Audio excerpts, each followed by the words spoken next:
Monsieur Abba, bonsoir. Bonsoir. Bienvenue dans cette émission. Merci. Alors, on va parler rapidement politique. D'abord, on va commencer parce que je viens tout à l'heure de voir sur les réseaux sociaux, le colonel Mamadi Doumbouya est en ce moment au Mali. Qu'est-ce que cela vous inspire, hein? La toute première visite du chef de l'État hors du pays.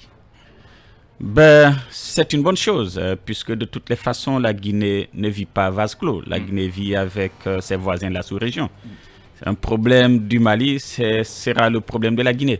Je pense que la visite du Mali, quoique le Mali aussi vit dans une transition comme celle de la Guinée, et apparemment les deux chefs de la junte sont en train de diriger leurs différents pays avec les mêmes postures et un nationalisme un peu en pacotille.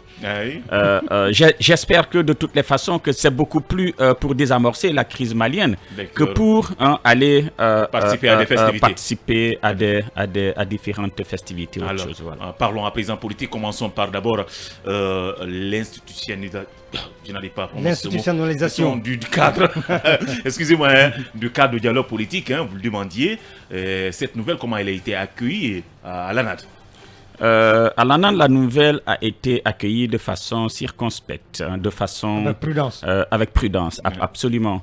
Il est vrai que nous avons demandé ce cadre de dialogue-là.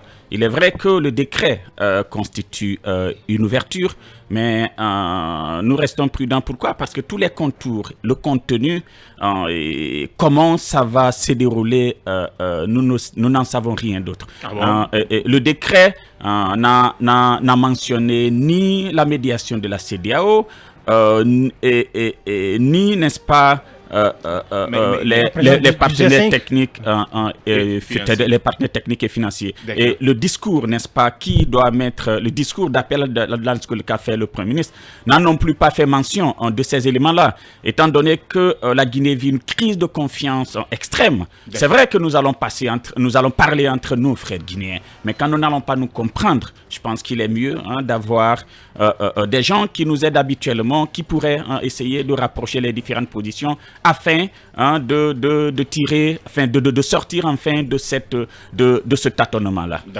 Alors, pour une fois, est-ce que, M. Abba, pour une fois, l'ANAD ne va pas un peu sortir des calculs politiciens et saisir quand même cette opportunité qui s'offre à elle et à l'ensemble de la classe politique élargie à la société civile pour pouvoir, n'est-ce pas, discuter, quitte à vous maintenant, autour de la table, de voir quels sont les dysfonctionnements. Ça, c'est la première question. La deuxième question que je voudrais quand même poser, elle reste quand même transversale. Je voudrais aussi avoir votre réflexion, votre opinion par rapport au fait qu'aujourd'hui, il y a le nom des facilitateurs nationaux quand même qui est annoncé. Pas de nom pour l'instant, mais on a dit qu'il y aura des facilitateurs nationaux. Et qu'est-ce que cela vous inspire? Est-ce que vous avez des propositions de nom, par exemple? Écoutez, si vous vous souvenez, le cadre dès que le ministre de l'administration du territoire, le tout premier cadre de dialogue, d'ailleurs depuis le départ, dès qu'on appelle la classe politique, l'ANAD l'ANAD répond à l'appel. Nous avions aussi répondu à l'appel du ministre de l'administration du territoire. Nous avons répondu à l'appel du premier ministre. Je suis donc étonné que vous dites que l'ANAD... Non, parce qu'on a l'impression que l'ANAD est toujours réfractaire par rapport à ces initiatives. Pas du tout. Je pense qu'il faut aller vers la table de dialogue et voir après qu'est-ce qui peut se passer. Vous avez une mauvaise opinion par rapport à ce que nous faisons. Ce que je dis, c'est que nous avons toujours répondu aux différents appels du CNRD, que ce soit des ministres et du Premier ministre, de l'ancien Premier ministre. Et même le discours, n'est-ce pas, cet appel à la nation qu'a fait le Premier ministre actuel, le docteur Bernard Goumou, nous avons pris acte. Cela voudrait dire que, naturellement, que l'ANAD, quel que soit l'appel, l'ANAD a toujours répondu. Cependant, nous n'allons pas, pour faire de la mamaya, entre guillemets. Nous allons pour discuter de problèmes sérieux de la nation. Nous n'allons pas pour de nouveau faire des propositions. Mais nous sommes dans la politique depuis, moi personnellement, depuis plus de 10 ans.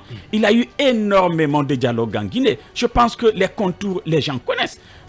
Ces deux protagonistes, je pense que c'est autour de la table que les décisions se prennent, que les conclusions se prennent et que ces conclusions-là sont soit prises par par décret pour mise en œuvre par le président de la République, ou alors c'est légiféré par le CNT ou alors par l'Assemblée, ou alors c'est un décret d'application que le président pour que le gouvernement mette en œuvre. Je pense que c'est ça. Maintenant, naturellement, il y a ça. Mais depuis quand même un an, souvenez-vous que nous sommes demandeurs, mais on vit un tâtonnement qui ne dit pas son nom. On vit un mépris de la classe politique. Tous les discours, c'est des discours, n'est-ce pas, quasiment de Vatangé, si vous écoutez le porte-parole du gouvernement. Donc, c'est ce que nous disons, nous voudrions que le président de la transition, comme il a commencé, que les contours soient très bien ficelés, afin que nous puissions nous retrouver. Nous voudrions, parce que nous n'avons plus confiance en eux, mais nous voudrions autour de nous qu'il y ait, parce que c'est la CEDEAO qui a poussé les pions pour que nous puissions avoir ce décret-là. Souvenez-vous que le médiateur était récemment ici. Je pense que tout ça, il faut leur laisser la main, de les laisser, en tout cas, jouer le rôle qu'ils ont commencé à jouer. Il ne faut pas les mettre à la touche. Il y a une déclaration qui a été rendue publique aujourd'hui même, signée de l'ANAD à laquelle vous appartenez, mais aussi au RPG Arc-en-Ciel et au FNDC politique, et également à la Corée dirigée par Mamadou Sylla, dans laquelle vous regrettez qu'on ne mentionne pas justement la CEDEAO, le G5 et autres, mais vous demandez aussi à ce que, autour du prochain cas de dialogue, qu'il n'y ait que les acteurs sociopolitiques qui ont des revendications. Est-ce que vous n'êtes pas en train d'un petit peu d'encourager un peu l'exclusion et de continuer toujours vers la même lancée pratiquement? Pas du tout. Je pense qu'il y a un problème de compréhension de ce texte-là. Ce que nous disons, c'est que s'il y a ceux qui ne sont pas d'accord avec le contenu et le chronogramme de la transition, c'est la Nantes, la Corrède, le RPG Arc-en-Ciel, le FNDS politique. Les autres là, on ne dit pas qu'ils ne viennent pas autour de la table, mais ils ne seront pas autour de la table avec nous. D'accord, pas avec parce que c'est pas avec nous. Parce que nous avons une position claire. Nous ne sommes pas des mouvements de soutien, en tout cas au CNRD. Nous avons nos opinions. Les autres des mouvements de soutien. Ils disent qu'ils ne sont pas des mouvements de soutien. Les autres, ils sont d'accord avec le contenu de la transition. Ça ne veut pas dire, M. Abba, qu'ils soutiennent. Mais attention, ils disent qu'ils sont d'accord. On va se comprendre. C'est nous qui ne sommes pas d'accord. La crise, n'est-ce pas, provient de nous. D'accord. Je veux dire, c'est nous qui sommes pas contre leur participation. Pas du tout. Mais ils ne seront pas sur le même siège que vous. Pas du tout. Eh bien, ils doivent prendre un autre siège. Ils doivent former une autre coalition. Cela va susciter encore beaucoup de débats, puisque les autres vont parler de division. Les partis politiques 5 minutes là vont encore je ne pense pas qu'il va y avoir trop de débats, parce que s'ils n'ont pas... Ils vont se sentir exclus. Non, s'ils n'ont pas assez de choses à dire, il n'y aura pas assez de débats. Ils vont dire que l'ANAD a quel... Non, disons... Mais si, c'est pas exclu. C'est pas exclu. Non, vous n'avez pas compris. Non, j'ai bien compris. ANAD n'a pas dit que ces partis-là ne prendront pas part au dialogue. Mais c'est qu'ils ne seront pas dans le même groupe. Le problème ils ne sont pas dans la même position. Le problème qui va se comprendre. Moi, je comprends bien la position. Posé la question, il a donné sa réponse. Exactement. Voilà. Je parle des autres là. Ils vont se sentir exclus encore une fois du débat, et cela encore va relancer davantage le débat. Vous ne savez pas, peut-être. Voudrez-vous que nous mélangions avec des gens qui sont déjà d'accord avec la position du CNRD? Mais je pense qu'il faut qu'on soit sérieux. Non, déjà, il y a la preuve. Écoutez, c'est déjà clair, parce qu'à chaque fois, quand il y a réunion, c'est votre groupe seulement qui se réunit. Jamais eux. Déjà. Il y a une question à laquelle vous n'avez pas répondu. C'est un peu par rapport au choix, s'il le faut, de ces facilitateurs. Il y a des noms qui ont circulé en tout cas dans certaines parties. Il y en a qui ont parlé de l'ancien ministre Gassama Diaby et d'autres personnalités encore. Est-ce que vous pensez qu'aujourd'hui, sans doute il va y en avoir des personnalités que vous ciblez qui pourraient peut-être jouer ce rôle en Guinée? Je pense que nous allons laisser cela parce que il y a le pré-dialogue. Je pense que c'est des éléments qui vont être discutés. En tout cas, nous n'avons pas en discuté. Est-ce que vous êtes d'accord avec l'idée d'un facilitateur? Est-ce que vous êtes d'accord avec cette idée d'abord? Ce que je voudrais quand même vous rassurer, c'est qu'en Guinée, nous avons participé une fois à un dialogue qui était présidé par le ministre de la Justice à l'époque, qui a réussi à rassembler la classe politique et à apaiser les divergences, et on avait trouvé des conclusions. Seulement le président de la République avait mis dans la poubelle ces conclusions-là. Je veux dire, tout est possible. S'il y a la bonne volonté, si le dialogue est franc, s'il est sincère, surtout autonome et décisionnaire, parce que nous n'allons pas, encore une fois, je le répète, pour faire de nouvelles propositions. Nous allons pour discuter, pour que nous puissions tomber d'accord sur le contenu et le chronogramme de la transition. C'est ça la vérité. Allez-y rapidement. Alors, deux questions rapidement. La première, demain, la CEDEAO va se réunir pour, n'est-ce pas, se pencher sur les transitions guinéennes et maliennes. Est-ce que vous estimez que ce décret instituant ce cadre de dialogue interguinéen est motivé par le fait que cette réunion de la CEDEAO pourrait déboucher sur des sanctions éventuellement contre la Guinée? Ça, c'est la première question. La deuxième question, est-ce que vous estimez que le Premier ministre Bernard Goumou a les coups de franche pour pouvoir, n'est-ce pas, mener ce cadre du dialogue?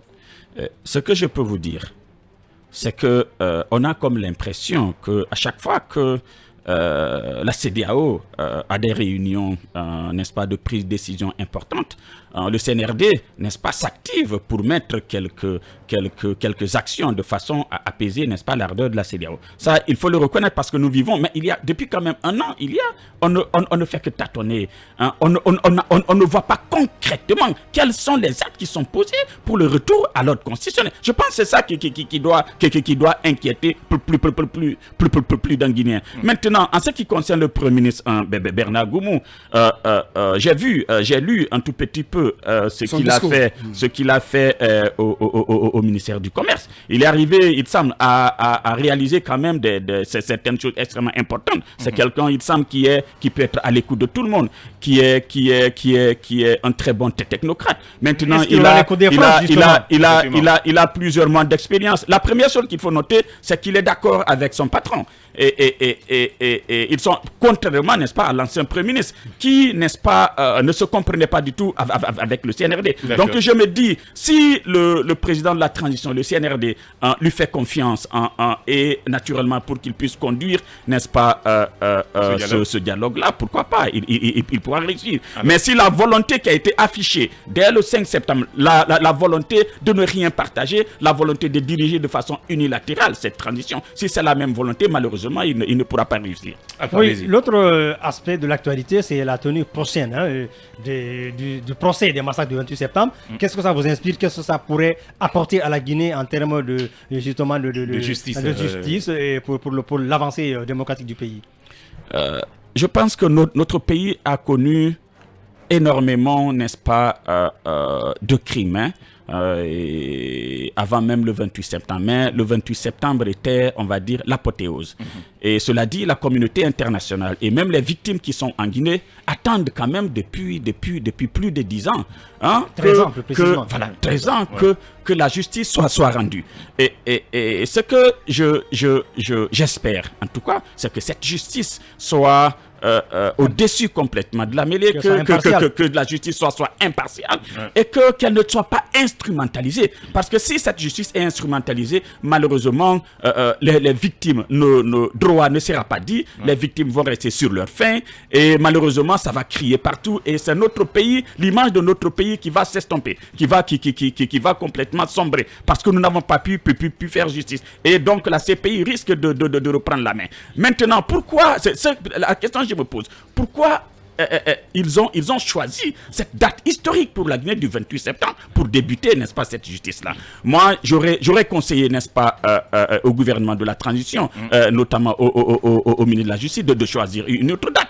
Qu'on laisse en paix, n'est-ce pas, cette date, n'est-ce pas, qui a quand même permis à notre pays. Cette date a été secouée et les hauts et les bas de la Guinée, franchement. Tout à fait. Bien, en 30 secondes, un message peut-être à l'endroit du ministre ou du président de la transition par rapport à ce cadre du dialogue pour sa réussite. Et surtout vous aussi.